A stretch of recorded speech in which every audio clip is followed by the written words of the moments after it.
Yeah. If I die tomorrow, I hope you hear these words. I ain't here to flip no birds or sip no serve. Hope the future generations can get this urge. Stay woke, youngin', and avenge these nerds.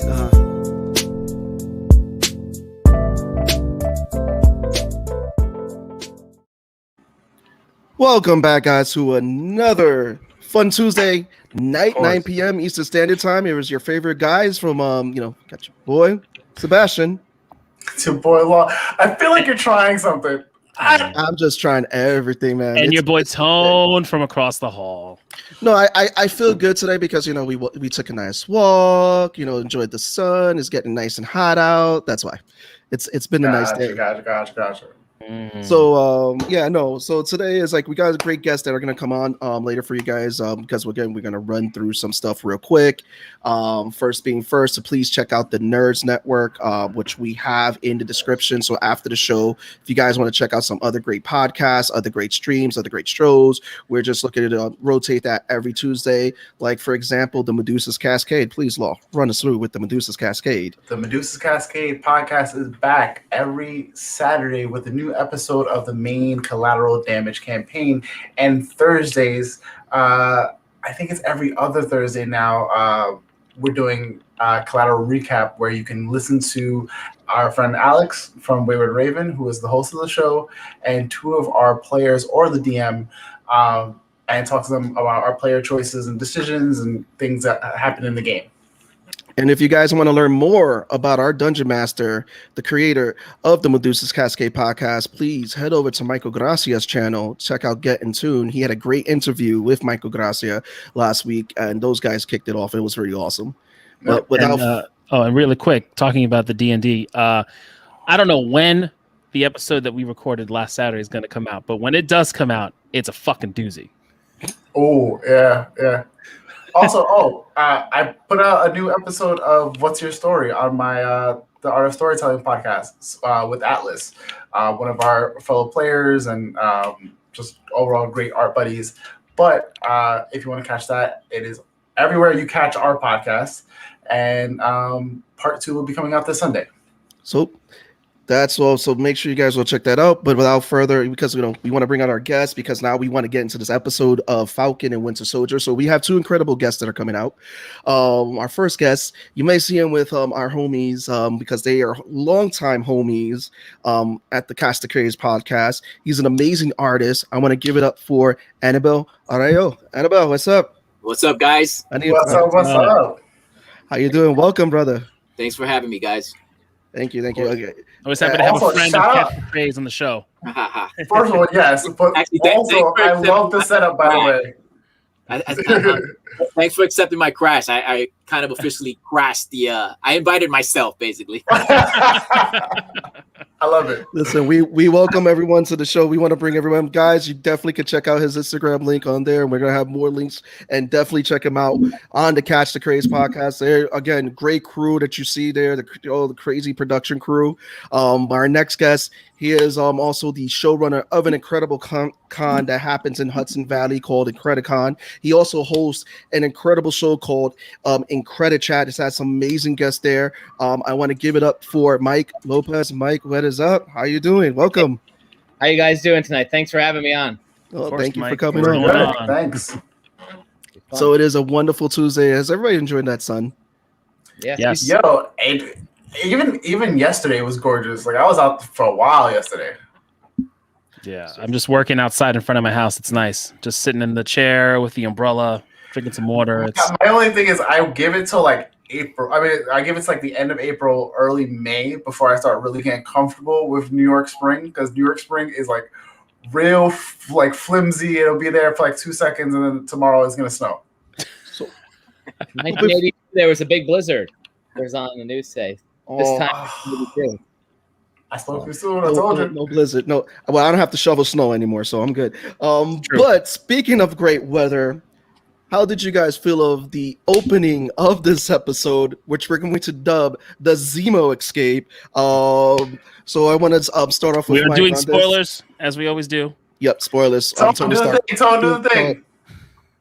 Do it, Tom. All right. So as we always do on the show, we are talking about Falcon and the Winter Soldier, episode 3, The Power Broker. Will be spoilers afloat. So Tony Stark has died. So let's get to it. So it's Mike. We'll start with you. How did you feel about the opening and the Zemo escape? It was interesting. I mean, you thought it was just the layout of the plan, but it was actually happening there. So, and then that nice little reveal when he finally showed up there, and they're like, "What the hell happened here?" It was amazing how they did that play-by-play. Anibal, how did you feel about this opening? Loved it. Totally cool, man. It actually reminded me of like one of the Oceans movies, like the Oceans 11. You know, I like the heist. You know, they had that heist element to it. Yes, exactly. The fact that they kind of condensed it while he's telling the story, and you see it happening. You know, it had happened already by the time Falcon found out. And I guess for time's sake, I don't really know why they combined it like that, but I loved it. It works. It really has been like one of those great things that I've seen Marvel do with their storytelling, because we had some interesting storytelling with WandaVision, and then to see this type of storytelling, like they're using that whole, like you said, from Oceans 13, Oceans 11, the whole heist thing. So it's like you thought that this was something, like you guys pointed out, that was going to happen later, but it's actually going on in real time as they're talking about it. But it was just, again, a great way of awesome storytelling. Tony, how did you guys feel about this opening? Yeah, Tom. All right. So I dug it. There is something, I really enjoy Zemo as a villain, and I think the actor who plays him just gives off this vibe of the smartest dude in the room type of villain, and I think it's been a while since we've had that now. And I think he's always one step ahead. He always knows what's going on. And there's just like these little details that we see when Bucky walks in, he starts reciting the words just to fuck with them, just to see what's going on. Right. Yeah. He's reading, Machiavellian's The Prince. So like just his whole thing of keeping on him with manipulating people is just there. And that's just a master manipulator. And we're seeing that come out. And then I was watching Screencast, Screen Rant, I forget, but they talked about there was an allusion between the Silence of the Lambs, of how Bucky to the window is very much like Clarice to the window. And so it was like, you don't really notice those things. And I'm happy we have all that nerd culture for us to kind of bounce and figure stuff out. But it's like, it's really cool to see it, and seeing that Bucky's like, I need your help to do this, and there's no other way for us to get forward. So I think they played it out, and like what everyone else said, just the montage of the storytelling of, hey, this is the plan we have to do. I know you don't like it, but this is the plan we got to do. All the while, like the plan already happened, and I'm just giving you, like, I'm just preparing you. I'm preparing you before you get all that news. Yeah, it was definitely like immediate for me. It was definitely Hannibal Lecter vibes, but then also like, I've never seen that level of like, oh, not that I haven't seen. Let me retract that statement. I'm loving the fact that Marvel is continually introducing villains that we not only like really enjoy, but like see their side of their argument, and you're kind of just like, are they wrong though? And this is what I'm loving about Zemo right now, especially. And I love the relationship that's still building with Bucky and Falcon, in that we're seeing like him explain the plan and knowing that Sam's not gonna go for it, and he's just like, yeah, so it kind of already happened. Like, I knew you weren't gonna go for it, so this is what it is. And then I don't know if you guys noticed the callback. It happens a little bit later. I'll save it for later. But there's a bunch of like interactions between like those two, and then kind of like the three of them that like are callbacks to like Civil War and a lot of stuff, where you're just like, oh, this is gonna be one of those episodes. I want to ask you guys, because I have a good question with this one. Just a little quick question, because we're all comic book geeks. We've seen how in the beginning with Marvel's villains, and then the most memorable villain that first came out was Killmonger. Where do we want to rate now Zemo on that scale, without giving too much away what happens later in the episode, because we are going to tackle Zemo again? But how do you guys rate Zemo on that scale now in the Marvel universe in terms of villains? And Anibal, I'll start with you. I definitely did not see the comparisons to Hannibal Lecter when I saw the episode. I've only seen it once, but since you brought it up, definitely the the shots of him, from the cell speaking to Winter Soldier is definitely taken from that. And then even the way they showcase his intelligence, like the scene on I'll just talk about it. The scene on when they're flying and he tells his butler or whatever to give him the spoiled food, in his language. I cracked up off of that. Like he's just, what I mean? He's like fucking with him in an intellectual way where they don't even realize it. With the books, with the stuff he's doing behind the scenes. And as far as how he compares to what's his name, to Killmonger, he's a totally different type of villain. He's more he's mental. He's definitely you could tell he's very well educated. Where Killmonger had street smarts that he applied to what he did. This guy has like worldly knowledge, on a whole different scale. So it's almost like an unfair comparison when you think about it like that. In terms of which one I'm feeling and the way he operates, I definitely like the guy with the smarts overall. I think brains over brawn overall. That's my take on it. Mike? Yeah, no, I definitely agree. I think he's one of those characters that I'd like to see them go a little bit deeper. I mean, like, hey, listen, the way Disney's doing everything now, who's to say there won't be a Zemo spinoff at some point, right? To see about his backstory, whatever happens after this. I mean, he is a deep character, which we only touched upon really in this particular episode, and I mean, we saw very little of in the films, So it'll be interesting to see. Doesn't he lead the Thunderbolts in the comics? He leads them later. Yeah. Okay. Yeah. And I just want to go back to that opening too. I was just thinking as we're sitting here talking about it. What would have made that heist narration even better? Michael Pena. Oh, yes. Yes. Oh, Just yeah. have him. Definitely. That's it. Marvel, if you heard that, you got Miike Lopesz to hire right there. He gives you that idea. Make sure you credit him for it. Bring a little right in there. But Emilio asks, how has the new Cap not gotten his ass racked? Yeah, he has no powers. He did that second episode. He did get it handed to himself. He came in there very cocky, and then he got kicked off the truck. But I want to ask this: Madrapar. Am I saying the name right? Madrapar. The city has now come into play in the Marvel universe. We know in the comics there is a lot of history with the city. One of those things that the city has is that it is the first meeting point of Wolverine and Captain America in World War II. So with Madrapar now in play in the Marvel universe, are we going to see more of that history fleshed out in this town? And Mike, I want you to lead in on this one.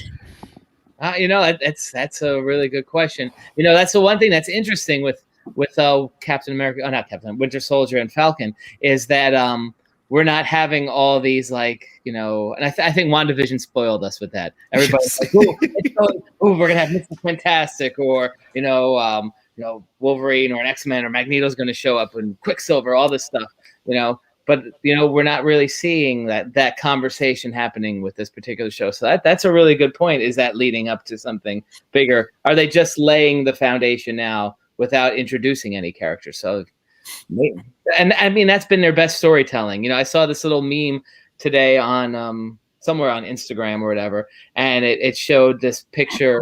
It takes them 10 years to use a scene. There was a scene from the first Captain America movie where a woman's photographing Steve with the car door, and then it's in the museum exhibit, and they finally used that picture. So you never know the groundwork they're laying, Yes. And that's why I like with the story, because if like a lot of people again in WandaVision, they like you said, they put the seeds there in terms of when Agatha was asking Wanda where did she get her, like how did she increase her powers. They already in WandaVision they hinted that she already had powers, and now with Madrapar, which yes, Emilio right here he says it. Wait, it's not coming up. Hold up. Sorry, Madrapar was the seed for the future X-Men. It is a big seed. There's a lot of seeds with Madrapar. But Anibal, what do you think with them bringing the city into play now, which has a huge history with the X-Men and the Marvel Underworld?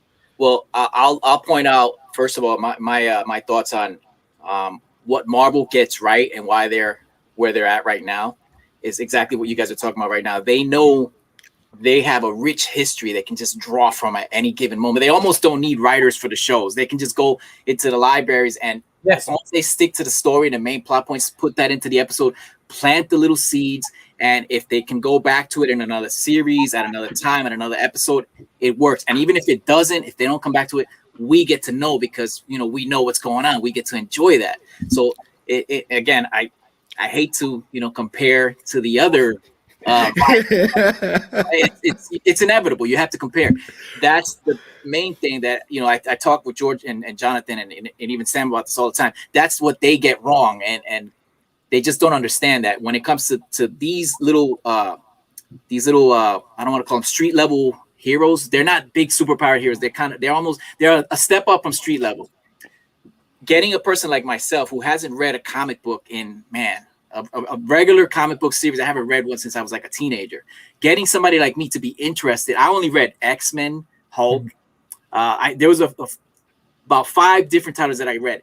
To get me to like and be interested in these characters and invest time in these guys that I never cared about before says a lot. You know what I mean? To get people like me interested in this, and they know exactly how to lay those little breadcrumbs to keep you coming back. Because now Madripoor, that's Patch, that's Wolverine. You know, Wolverine with the iPad. I see if it goes there, and I'm gonna tune in. You know what I mean? They're smart. They know what they're doing.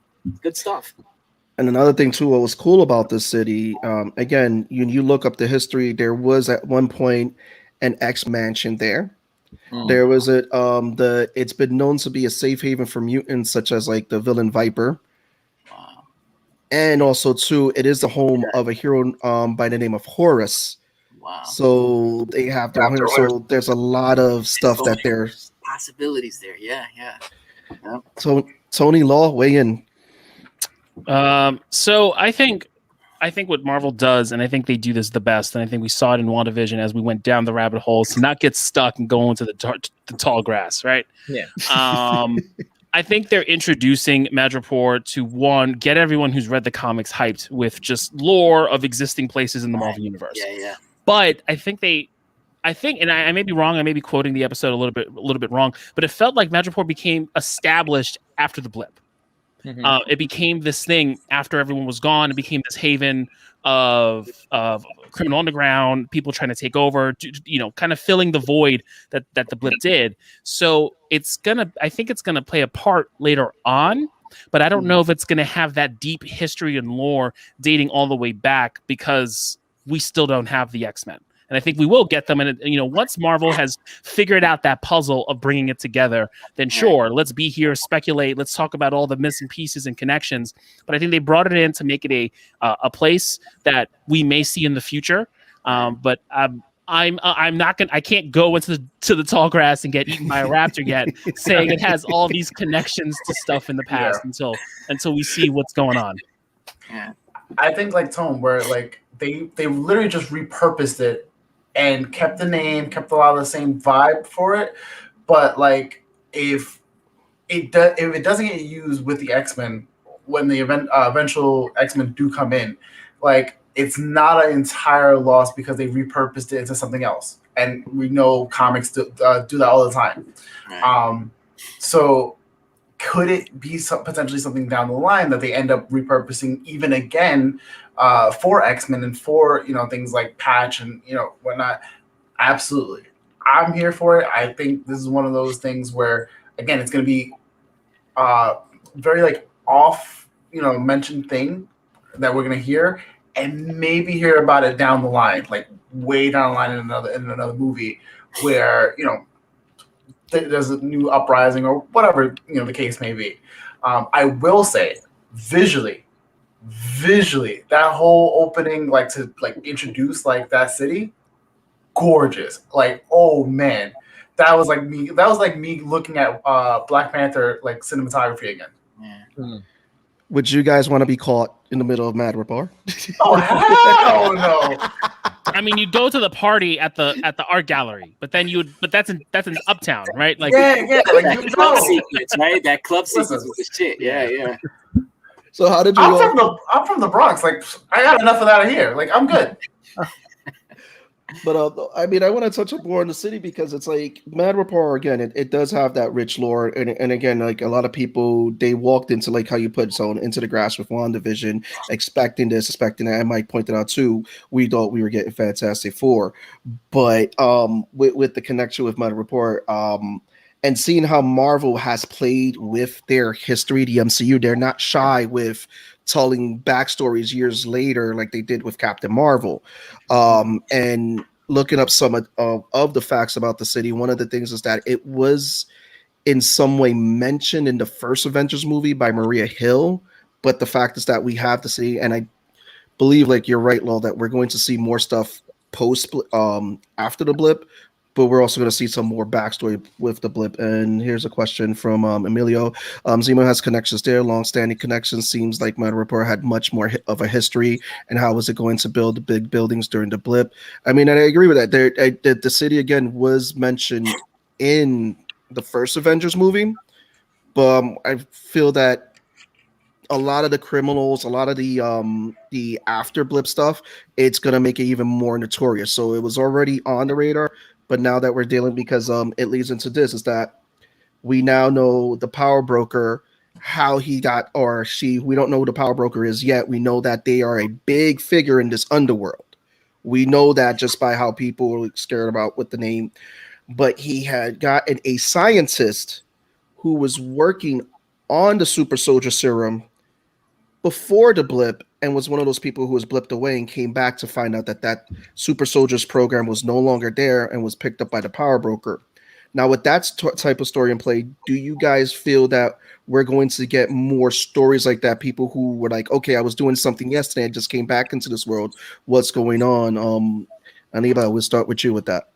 Yeah, totally. Like what you just said, they just opened another avenue of what the possibilities could be by including things that happened in that 5-year blip span. So absolutely, yeah, I believe, I don't know where, they could possibly take it. Honestly, I didn't even know about the power broker. I had, like I said, I stopped reading comics for a while.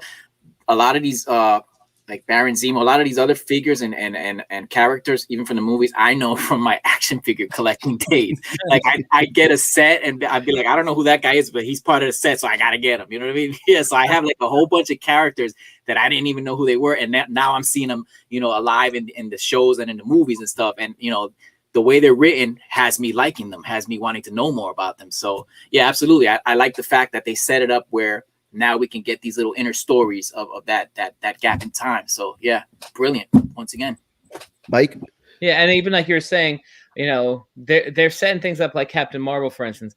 I mean, unfortunately, it's a year late, but I mean, what things are they going to be setting up inside Black Widow, right? I mean, there are things that were made in that movie that we may have need to see for WandaVision, for Falcon and Winter Soldier, stuff that comes back to talk to us. I mean, we'll see that in July, but they're going to be doing a lot of like these one-off movies now, which take place in random parts of the Marvel history. So we can go back, like you're saying, right, maybe World War II and see another story about that, and see even how that intertwines with the Avenger movie too. Yeah. So I think Mike opened this up for you because you've been saying it about the Eternals movie, which we were supposed to get how many ages ago? Yeah, I mean, all those movies got pushed back. So like, I think, like, I'm not gonna go crazy. I just think Eternals will plant the seed for the mutant gene. That's kind of the point of it. But to your point, Mike, with Black Widow, I think true. Like, we don't know what what Red Guardian's history is in the MCU, right? So there could be something there that they're going to talk about, and they'll be like, oh, I saw this in Falcon and the Winter Soldier. And then, and then we would have had that reverse effect had the pandemic not happened, be like, oh, this is in the fucking Black Widow movie. So yeah, I think they're definitely going to do that. And to your point, Seabass, of us getting individual stories of people working on something with the blip and kind of coming back in. I think they may milk that for a good while, because the blip was, the snap was such a big thing in comic book history and lore, and we got it in the movies, but we still need to make a human element of it. So Spider-Man did it in a very joking way with them coming back in basketball.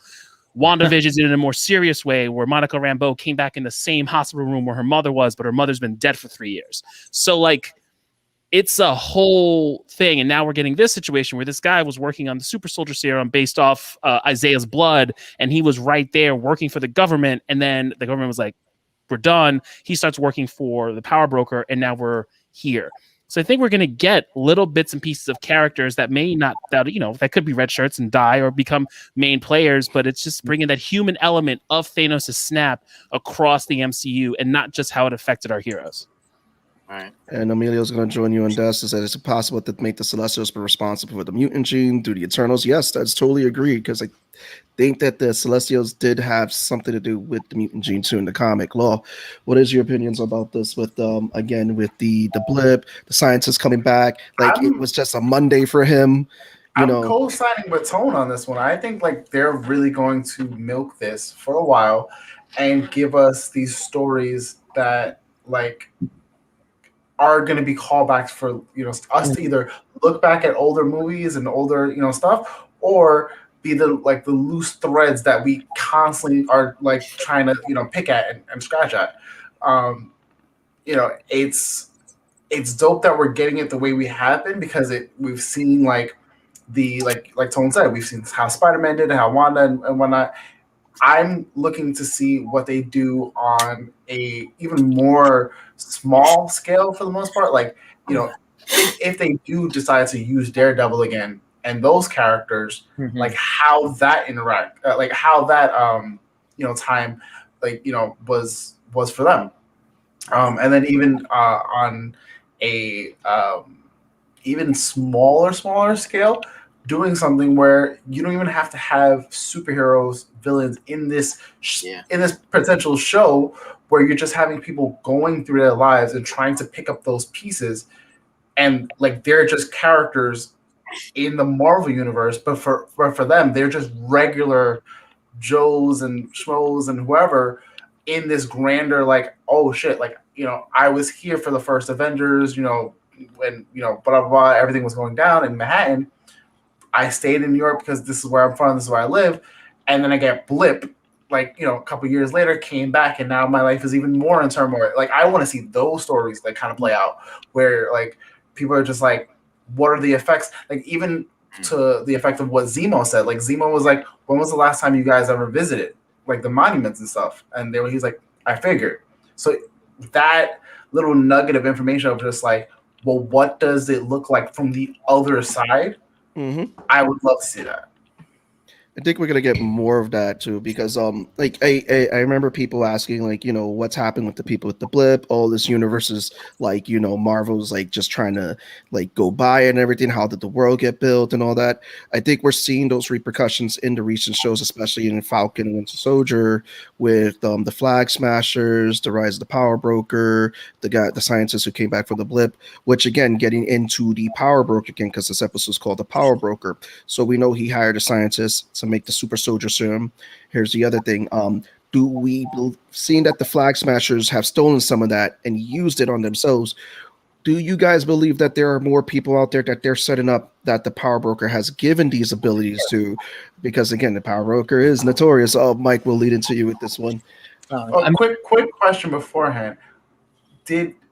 So we know the actual count of what the guy made and what was handed out, right? I think it was like 6 Flag Smashers, and I think he had like 20 files. I think it was there's like number. Let's say there's like 4 or 5 that are missing, right? Like, because I that's what I was like. I think the Flag Smashers have the rest. That's what I think. I think they have it all, and then the fucking Breaking Bad sort of situation over there that got blown up, so no one's making any more for a good while. The meth lab. Again, Mike, I'm sorry. Mike. Yeah. Well, I mean, I got to say the one thing that I think is pretty fun is that you have the leader of the Flag Smashers, Emphas Ness from Solo. I think, Yes. and they're kind of like on a similar mission, right? Right. So that's entertaining. But yeah, no, absolutely. There's more of that super soldier serum that's out there, and that's obviously where I think we're going to be heading for the remainder of this show. But then going forward, in the after effects, because whoever that does get distributed out to, I mean, some of it will carry over into future storylines. It's not all going to be resolved. We have 3 more episodes of the show, so there's going to be a lot of loose threads after this, I think. I'm just waiting for Screamy Mimi, because Screamy Mimi is one of the clients for the Power Broker, and when she comes, Thunderbolts is definitely coming right behind that. Anibal, go ahead. What do you think that there's going to be more those super soldiers coming out? They definitely better bring them out, man. If they already set it up like that, I'm waiting. this is another thing, another possibility, another avenue that they open for possibilities to keep, people like myself and obviously everybody else tuned in and coming back for more. So yeah, I'm rooting for that. I hope there is some more Super Soldier Serum out there for sure. And let's go to the crowd real quick. So Emilio Law makes a great point. What was wrong with Daredevil? The DCU does the TV shows and the animated movies, definitely better than Marvel, which I agree with. They do the shows a little better. And I know that was the Marvel. It wasn't Feige in charge of the TV shows. Christian, hey guys, have a second. So yes, Christian, we'll fool you into more, brother. Hey Salazar, hello. I'm late on the podcast. My bad. It's all good. All good. Oh, good. Just appreciate you joining us. Dr. Doom Drop. The Doom Drop. Not yet, but we're all waiting. Apparently there was. I didn't catch it. I know some of the other lore Easter egg stuff has been talking about Doom, but I haven't caught it, and I don't think I've watched them all yet to talk on it. I do think I like the juxtaposition of Baron Zemo and how he is, from where he's from, and then potentially bringing in a Doctor Doom and seeing those two interact. I think in the future would be pretty cool. That's gonna be good. But I don't. Unfortunately, I don't have anything else. I feel he's going to be introduced in Black Widow, or at least there's going to be some mention there. I think that's the place where we're going to get that. So because kind of juice something, they're going to need something juicy. That's going to be like your end credit scene. That's just my gut. Yeah, it was. And I know that kind of makes the most sense. Yeah, we're sidetracking really quick, but I was talking to some friends of mine, and a friend of mine had said something he was really looking forward to. And obviously, this is before the unfortunate passing of Chadwick Boseman, but the idea of having Chadwick as T'Challa and then having Victor at the United Nations and like them going at it, like just verbally about like their countries and like what they're doing. I think. That would have been really cool to see just because of their mindsets. And Emilio just touched up on this. Anisig was that it is assumed that Latavia, Pillars, Sokovia. Yeah, that's something quick that I missed that too. I wouldn't put it past them. Yeah. With all that vibranium there. But let's talk about something exciting that happened in the episode. First of all, the return of Sharon Carter, and we learn how much of a badass Zemo is. Like, how did you guys feel about these scenes when we're seeing Sharon Carter, especially when we got Sharon Carter fending off all these dudes while they're in there talking to the scientists? How did you guys feel about these action sequences and then seeing Zemo just come out and just being a badass? We'll lead into Anibal with that. When I first saw her, her interactions with them, I immediately was like, red flag. I'm like, yo, she's playing them. So she went along with their plan too easily. They basically fucked her life.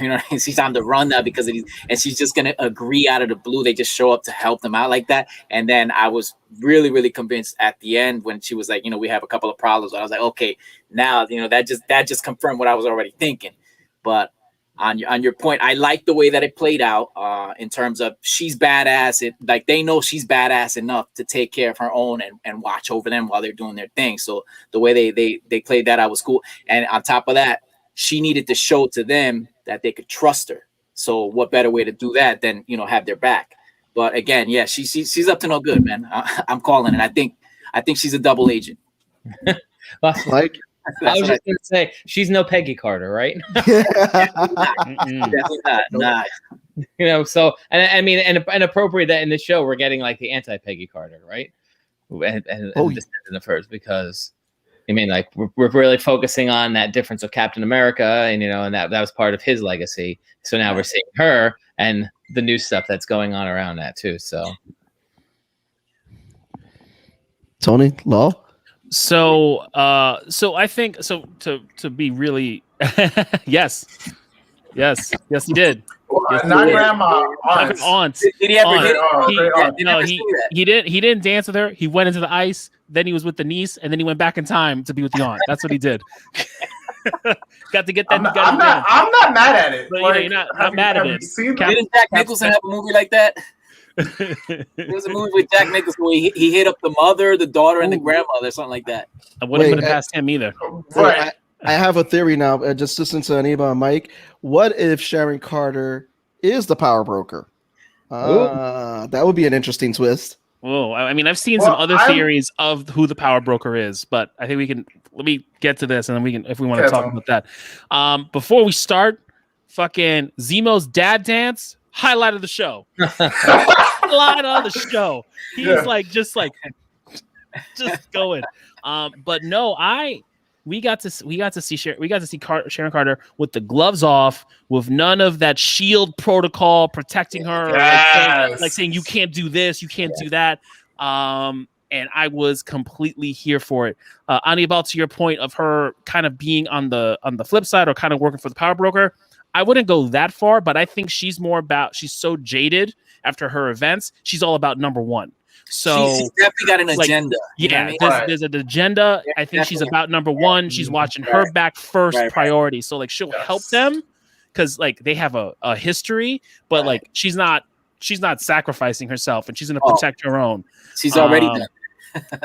So like, and then the fight scenes with her in the fucking crate yard, the shipyard, top notch. Like she doesn't need no super soldier serum. She's just kicking ass, taking names, taking out all these red shirts of the power broker like it was no one's business. I was completely here for it. Given a run of the money for both Bucky and for Falcon. Like it was just, she did it with style. I was like here for it. It gave me John Wick vibes. Like it was very John Wick. The way she was taking out those dudes. So I was here for it.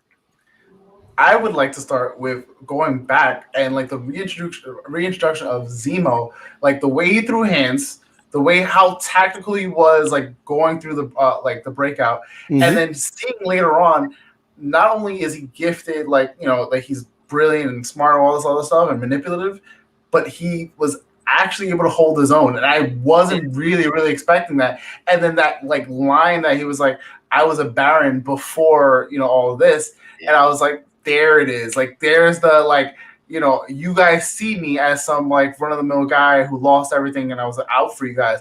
But you don't understand how much I lost, like, because I was here. I was literally at the top of the world. And they really, like, highlighted that in this episode where he knows everyone and he can do so much. He's not just some, like, some brainy, pushover for the most part, which I really enjoyed seeing.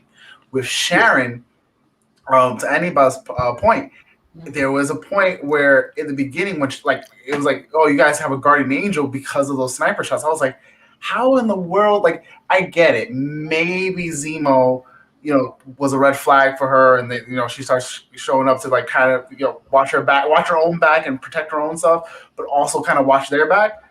But it felt so like in the end, especially after she drove off, I was just like, this doesn't, like, something just didn't feel right. And to your point when you were like, it feels like she's looking out for number one, it tracks, at least for me. And I don't want to, again, like Tone said, like, I don't want to go down, looking for fan theories and all this other shit. But if they do make the reveal, even if she is, the power broker or she's not, I'm leaning just towards the she's in it for herself right now. Like she's made a life for herself, and she's accepted that she can't go home. So she doesn't have anything to lose other than what she's now built outside of S.H.I.E.L.D., outside of the States and whatnot. So she's protecting that, because once she loses that, now she really has nothing. You know what I mean? She she can't go back to anything. So I think she was really just trying to protect what she's been able to do in this amount of time since we last seen her or even heard about her. The fight scenes, though, gave me even more until she started like actually killing them, because originally one, she didn't go into the tanker with them, and I was like, oh, she's just watching their back. But then I was like, what if the scientist knew her as the power broker, he would have recognized her and been like, what are you doing here with them? Like, you know what I mean? And then, like, at first she was using, like, non-lethal force. And I don't know if you guys picked up, like, she had the baton, this and third, knockouts and, chokeholds. And then she started doing, like, the knife throws. And then she started using guns and, like, whatever the case was, when it started, like, escalating. But the first few guys, she kind of just did, like, non-lethal, like, force and just knockouts and stuff. So I was like, that seems very calculated. Maybe I'm just reading into it. And, I could be. And I'm here for it. But that was like my take on those two for this episode. I want to bring up some comments. So Emilio, again, Sharon was using the Nick Fury phone in the episode, though she might be working with Fury. This is a very strong possibility. Michael goes, I was a little confused why Falcon had to be someone else. Anyone wants to clarify that, especially why doesn't everyone know who the Falcon is, even if the banker from the last episode knew him? I think that he had to point out to the banker who he was.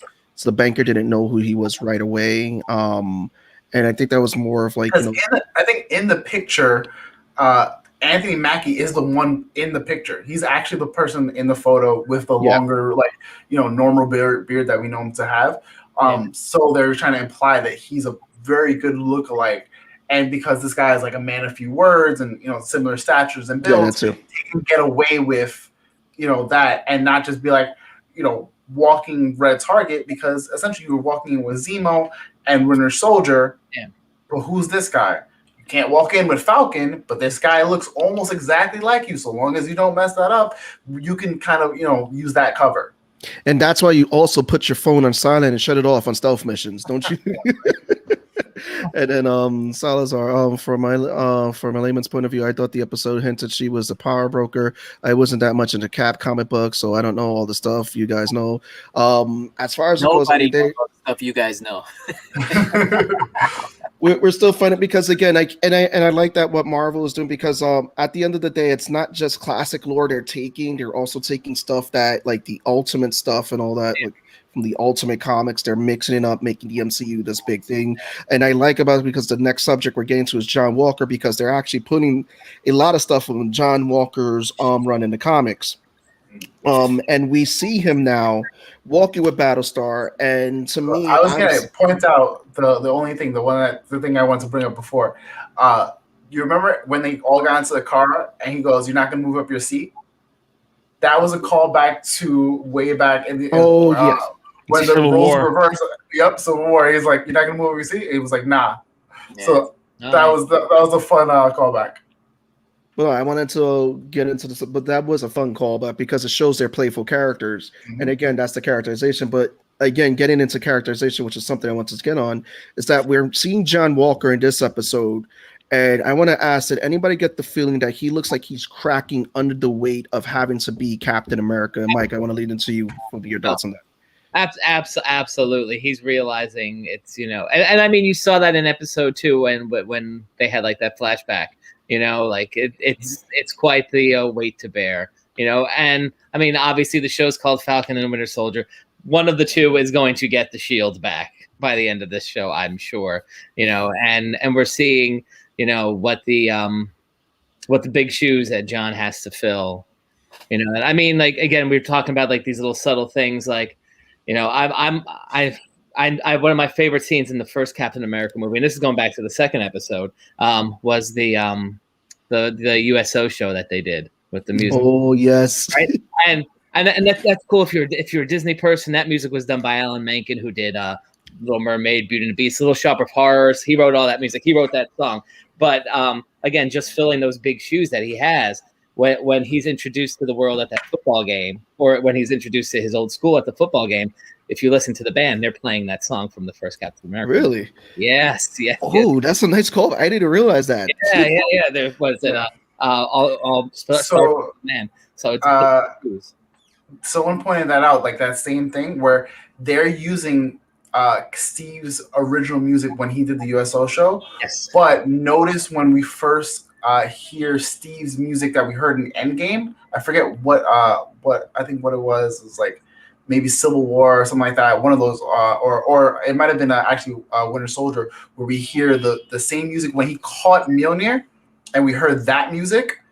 That was a callback to Winter Soldier, because that's showing like the differences of like he's no longer playing by the rules of like the government kind of thing. Yeah.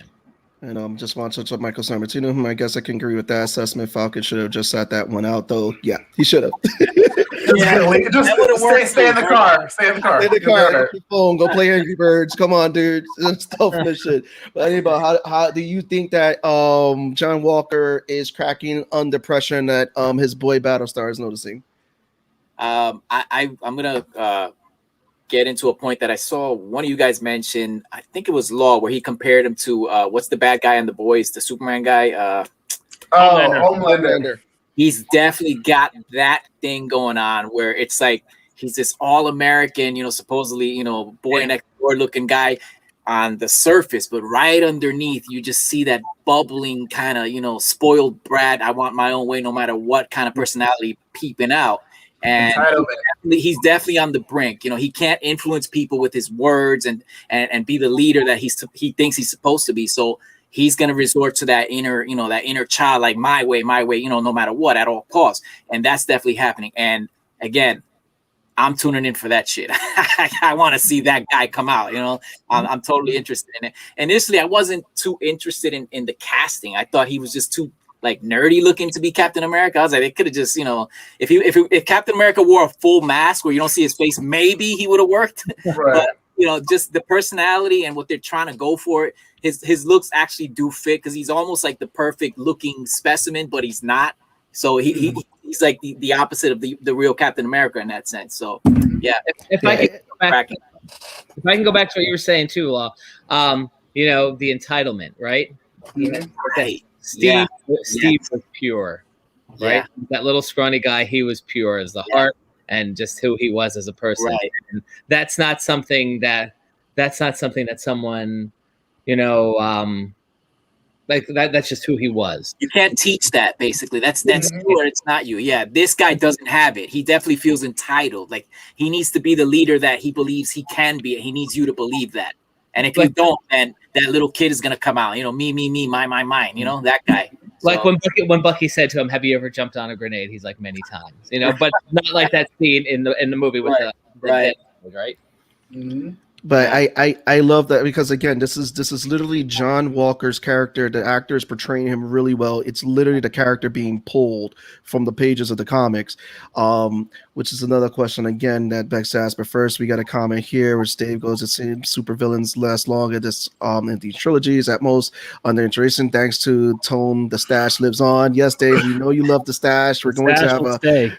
And Emilio goes, Anibal has a great point. Walker was what they would have figured would have been perfect for the serum in World War II, but Dr. Eskin knew better. He did. And the great thing is that John Walker and the Power Broker has a big history in John Walker's origin story, which again, I'm waiting to see it because that's who John Walker gets the super soldier serum from. And eventually he ends up giving up the Captain America moniker and becomes a secret agent known as U.S. Agent. Pretty much he is in a black outfit that's reminiscent to Captain America's outfit. There you go. He becomes the actual monkey that Steve drew that is like doing the song and dance for the government. Yeah. And I realize, yes, Omni-Man is the man. That's all I'm gonna say. But one thing just to kind of get onto that too is that I think I hear what everyone's saying about like his entitlement and like this little kid and all this other stuff, but Steve didn't answer to nobody but his ideals. Mm-hmm. So Steve didn't have pressure because whatever he was doing, he was 100% for, and this was right. This dude answers to someone, whether it's the dude who gave him the shield that we saw at the pedestal or someone else. Like there is someone on him that is giving him orders that he needs to do. And the pressure of both living up to this title and getting the job done because he's a soldier, I think is what's getting to him. And he's getting to that point of like, let's do anything at all costs, because he mentions that to Battlestar. So I think, we definitely want to take into consideration too, that he's trying to be the best Captain America that he can be based off obviously the show, not comic book history. But there is immense pressure from the government, his superiors, that he's just not living up to it because he doesn't have the secret sauce that we saw in First Avenger. He doesn't have it. He's just a really good soldier and he's really good at his job, but he's not Captain America who has freedom and ideals for the greater good of the entire world, not just the country of origin. And that's just like the whole, I think that those pressures are building up. I'm just waiting for him to give up the shield and get his energy shield, man. He had that energy shield in the comics. I don't know if it's give up shield, otherwise known as he about to get that work. No, I cannot wait. He had a tragic backstory that made him. I saw the history of. I know his tragic backstory. I'm with it, but he's still gonna catch those hands, especially the vibranium arm of Bucky. But let's go get into Carly Megenthal's character. Again, Enfys Nest. That's how we're gonna see her, as Enfys Nest. Mike brought up that point. Yes, she is always gonna be Enfys Nest because she was a badass as that character. But again, we're getting this actress playing a new character. They gender swapped the role for her, and I think she's doing a phenomenal job. And the fact is that she's the leader of the Flag Smashers. We haven't seen them really kill anybody. But now it's like, where do you think the transition is going for this character now after she just blew up a building that they just robbed for medicine and food with people inside them? What were your guys' feelings on that? Where do you think the character's going? Is she going full-blown villain? Mike, we'll lead into you in this one. That's a hard call. I don't know. I mean, she really is one of those characters that can go either way. I'm sitting there watching her, and I don't know, because again, going back to Enfys Nest, like that was one of those characters that went either way, right? So she's playing that, right? I don't know, or is she going to be maybe somebody that comes in at the end and helps out Bucky and Sam too? Like, I don't know. I want to see how she's going to develop. That's my question. Anibal? I actually like the direction that they're going with her. I think I empathize with rebels to a certain degree. You know, people that do the wrong things for their own right reasons. I kind of empathize with her in that respect. She has definitely crossed the line now into more than murder. You know, that's beyond stealing and everything else she was doing. But again, I'm with Mike on that one. I'm not too sure what their angle with her is right now. I know I do definitely empathize with her. If I was there in that universe, I'd probably be down with her. I'd be the getaway driver or something. You know what I mean? I would be down for the cause. And again, that's good writing on the show creators, that again, they made her somebody that I can relate to and I can care about. But as far as where they're taking her, yeah, it's I don't know. Law. I'm curious to see where they take her. Yeah. Although, like, I don't know much of like her comic book origin story, like where like that plays into like the bigger kind of Marvel universe, at least the one that they're creating now in the movies.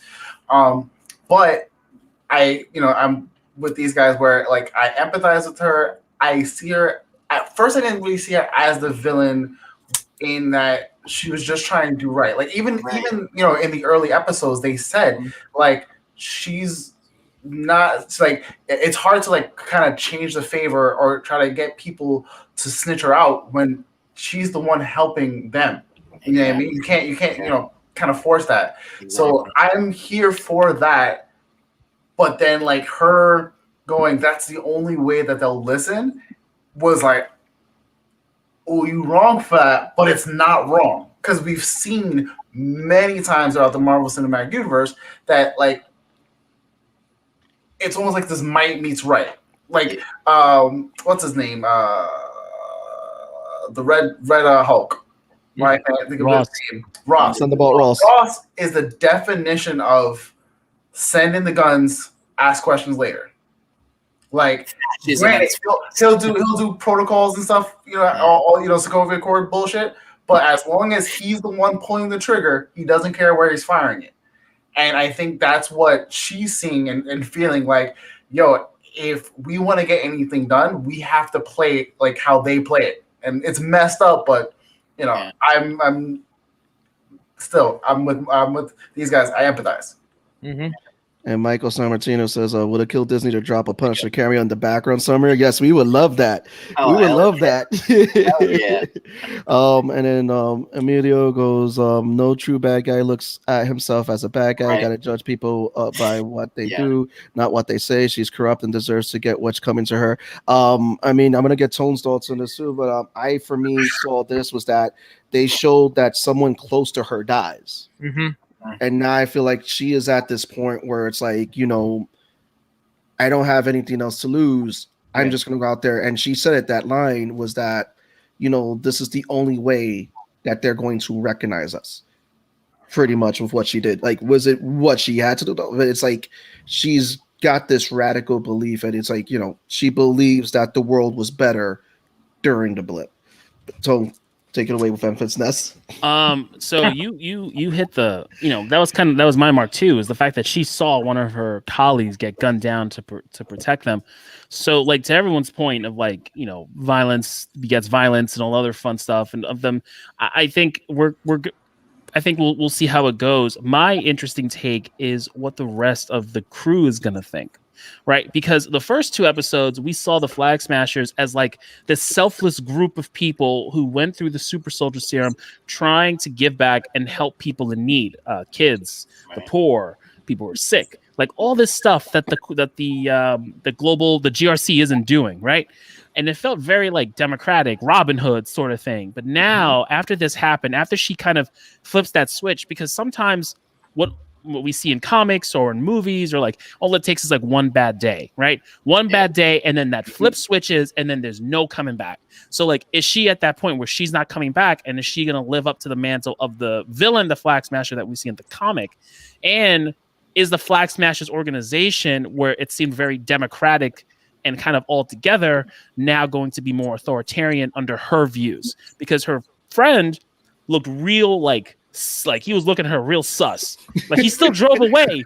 He still drove the van, but he was like, all right, I didn't sign up to just kill people who are just tied up to poles, even though they were holding on to food stores for 6 months. So I think if we get more of an interaction between like the internals of the Flag Smashers and seeing how that happens in the last 3 episodes, I think it'll be cool. Now we're gonna get to the nice little ending of the episode. The one thing when Bucky was like, told Zemo and Falcon, like, yo, I'll catch up to you guys. Started picking up these these little balls, these little things, these little marbles. And then we get Ayo from the Dora Milaje from Wakanda. So we all know Wakanda. So again, this illustrates Bucky's connection to Wakanda. But are we going to now see Wakanda, the Dora Milaje, and their secret agents chase Zemo down, similar to how they did Claw in Black Panther? Anibal, we'll start with you.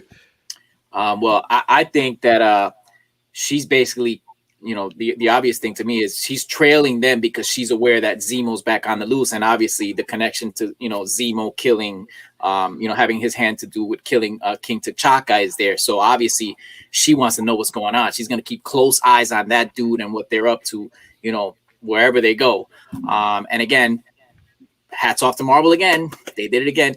They laid down that little breadcrumb there in case that's the avenue they want to take, and keeping me interested, keeping me guaranteed to tune in again. Am I going to see some Wakanda stuff in here now? You know what I mean? So brilliant, just brilliantly executed. Mike. Yeah. Well, I just want to show you, I did step away because I had to grab this in honor. My little Memphis Ness figure. Yes. But no. Got nothing to do with nothing, but I just got my Godzilla figure here. All right. I wish I had the removable helmet, but anyway, I think that was cool. That whole Wakanda thing. I mean, and we already know they announced there's gonna be a Warriors of Wakanda. There's gonna be some spin-off series. So that I didn't know. Wow. Yeah. So again, I'm sure she's probably gonna be one of the stars of that show, and this is some of the groundwork for what that was going forward too. But no, I mean, at the end of the day. It's sad that what happened with Chadwick Boseman, but I mean, yes. Black Panther. I mean, that is outside of Marvel stuff.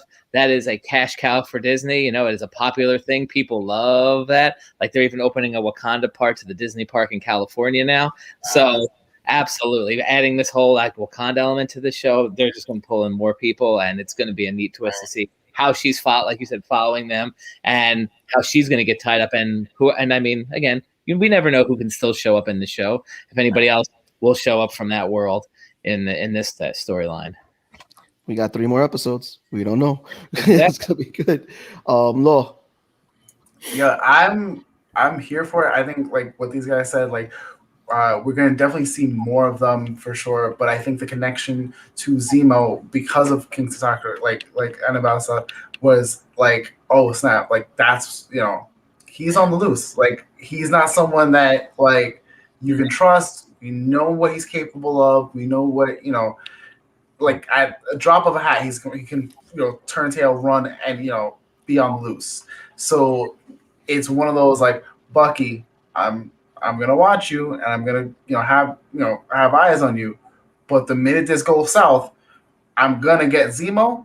You can't stop me, and if you get in my way, I'm gonna whoop your ass. Like that was the whole vibe right there. So let's see what happens. I'm looking forward to more of it, and I'm really, really, really hoping that we get to see like a lot more of Wakanda in like this. If we have like this nugget and that's it, okay, cool. But I feel like they're gonna give us a little bit more, and I really hope that they do. And Michael Sammartino, Storm. Yes, I think we may get Storm in the Black Panther movie. I will not be surprised. But Tone, go ahead. It's not out of the realm of possibilities. So I gotta, you know, give it up. You know, I know Anibal talked about it briefly too. Is that like we knew, like, you know, watching Civil War that Zemo was the reason why T'Chaka was killed. But like the fact that the episode started with them dropping T'Chaka's name, just kind of going over the rap sheet of Zemo. And you're kind of like, yeah, you know, that's valid. He did all that shit, kind of just whatever, keep it moving. Not even thinking it was to bring Wakanda in in the last like scene of the movie and of the episodes. I really felt like that just bringing that foreshadowing that we didn't know we were getting was just really brilliantly done. Bookend. You know, yeah, and like, you know, we've got the bit. You know, and also what's interesting too, it's not only do we have the Dora Milaje coming, but we have one of the Dora Milaje that was there when T'Chaka was killed. Yeah, like she was one of the ones that were there, so it would make sense that she would be the one that's hunting down Zemo. And then to your point, Law, that we were talking about maybe a couple episodes ago, how does this tie in to the White Wolf? Mm-hmm. So I'm 100% here for more Wakanda, especially Wakanda being kind of just being driven in to the MCU, even for not in the country, but just them everywhere. Mm-hmm. And Emilio goes to show how much the streaming is truly blurring the lines between the TV shows and the movies, because now we have Mackie, Stan, Daniel Brill, Wakandan secret agents from the movies. Soon there won't be any barrier dividing the two anymore, which is actually true, because Kevin Feige, when he was doing the movies, he originally, after I think Avengers, the first one, had to now report directly to Disney. He no longer had to report to Marvel, which created the Marvel movie studios. And the Marvel Comics was different. Marvel Comics at the time was in charge of the shows, so that's why the shows were different.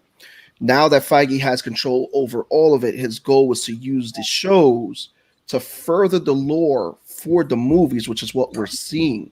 So a lot of stuff that we couldn't see in the movies, he's now using the TV shows for that. So everything being released on the Disney Plus app for Marvel is going to directly be involved with the MCU shows. And it's not like these are like not big name A-list actors who are like, you know, running their own movies and, you know, out of bigger TV shows as well. But to have them like just blur the lines of like, oh, we were just in Endgame, or we were just in Ant-Man, or whatever the case is, and then pop, we're in like one or two episodes or a couple episodes of like this TV show where we normally think TV show, smaller scale, and like, nah, we're bringing out all the guns for this. I'm here for it. I love it. But we're at that hour, guys. So what we're going to do now, because we covered the whole Falcon Winter Soldier, we're going to recommend, please watch Invincible. Who's watched Kong and Godzilla versus Godzilla? That was a big slobber knocker. Yes. Got that work. Yes. Kong got the work. The humans were useless, but we got the kaiju fight, and I was here for it. Yeah. How did you, Mike? Who did you have? Who did you have winning that fight? You know what? I was thinking Kong, obviously, but I mean that movie. I watched all the other movies leading up to it. I'm like, what? I was like jaw dropped, because I'm like, there's a whole bunch of story that's missing from this movie. Yes, yeah, for sure. What's going on? Anibal. Thank you. Yo, Did you watch Kong? Did you get to see it? 3 times, bro. Oh wow! Wow! I went on opening day. I went to like a middle of the day showing. Good. Wow! So team Kong. I was Team Kong, man. I love Godzilla, but I was Team Kong. Yeah. I was a little disappointed the way it transpired. I don't want to spoil it for anybody who hasn't seen it yet, but yeah, I was a little disappointed. So spoilers, Tony Stark died. But I was Team Godzilla from the jump. When I saw that trailer and they gave that stupid monkey a fucking axe, I was like, yo, what the hell is this? What is this? Yo, use your natural abilities, you stupid ape. Like, come on, man. Like, I'm a monkey. I have thumbs. And everyone's like, he has thumbs. And you know what? And I got fucking atomic breath, motherfucker. He had no chance. It's like Batman versus Superman. But I'm sympathetic, man. That we don't bring up that movie here. No, that's maybe he was talking about like actual Batman versus Superman and not the movie BVS. Right. Just in general. Let me just ask a really stupid question, right? So the scientists, the government, they set Kong up really for a disaster. Why didn't they just fly him to place? Right. That was so dumb. Because we need the battle in Godzilla's like territory for territorial advantage, and then we needed to test the fucking buoyancy of battleships with two kaiju on top of them. It made no sense. I hope someone does like the math of like how much weight and displacement a battleship could do for these two. I don't usually let the science and stuff like really get to me. But when I was watching it by myself and I saw those two motherfuckers stand on top of that thing, I was like, nah, fam. Nah, this makes sense. Hey guys, come on. That King Kong Die Hard moment when he jumped in the fire. Come on, that was just a badass visual, man. Come on, you gotta get it. I'm here for the visuals. And Kong was cool. But you're dealing with a nuclear reactor for a lizard. Like, Godzilla was grinning at him like, yeah, bitch. Kong represented to the end, bro. He roared his ass. Even when he was gonna die, bro, he was roaring right back at Godzilla. He was taking it like a man. And then even to beat Mecha Godzilla, he still needed Godzilla's help to fucking upgrade his axe. All right, come on. That part was kind of whack to me. The fact that Mecha Godzilla took Godzilla out so easily, but Godzilla's fire could burn a hole all the way down into like the core of the earth. He should have melted Mecha Godzilla with the flame, right? But he never got him. I think Mecha Godzilla. He never got a direct hit on him. Oh, yeah, he never got a clean shot. Because Mecha had all that crap. He had the jetpacks and the missiles. Man, he was faster. I don't care what y'all say, man. Kong is the man. I don't care what y'all say, man. I would give him props where props is due, but Godzilla was gonna give him that work. Well, we're at that hour, guys. I mean, we could go into Godzilla and Khan all day. It was fun. It was a fun movie. It was fun. If you're going for a story, guys haven't watched it, go watch it. Why you listen to us? Mecha, though. I could have sworn he got to hit him with the flame. Now you got me thinking. I got to go watch it again now. Fourth time. Let's get these guys to plug themselves because these are two awesome creators here who are doing great stuff in comics, creativity, and uniting the community. So, Anibal, we'll start with you. Where can we find you? What are you doing? Plug yourself away, please. All right, guys. Anibal Arroyo. I can be found on Instagram at Arroyocus. That's my handle. It's ARROYOCUS, Arroyocus. And obviously here on Facebook, I'm on all the time. Everybody, I get annoying with my little videos and posts and whatever. Anibal Tocayo Arroyo. It's right on the screen. And basically that's pretty much the primary way you could find me at the moment. And Mike, please plug away everything that you're doing with the Credit Chat and Credicon. Please plug away, brother.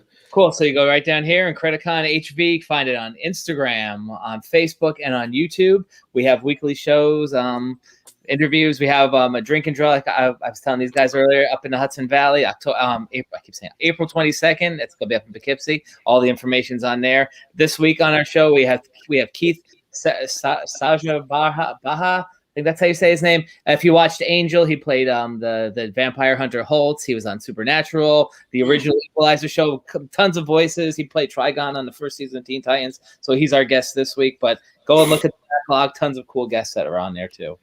Guys, their links is in the description. Please follow them, give them a subscribe, like, check out all the stuff that they're doing. Amazing creators. Again, we have the show. You're going to see them too later on in some creative interviews that we are going to put on there. So check out our creator series with all the amazing creators. If you haven't, go back on our YouTube channel. Check out all the amazing creative series interviews that we have done with amazing creators. If you want to reach out to anybody, link up is right there. Again, this has been your boy Sebastian. Oh, I'm muted. It's your boy Law. My bad. And your boy Tone from across the hall. And everybody have a wonderful night.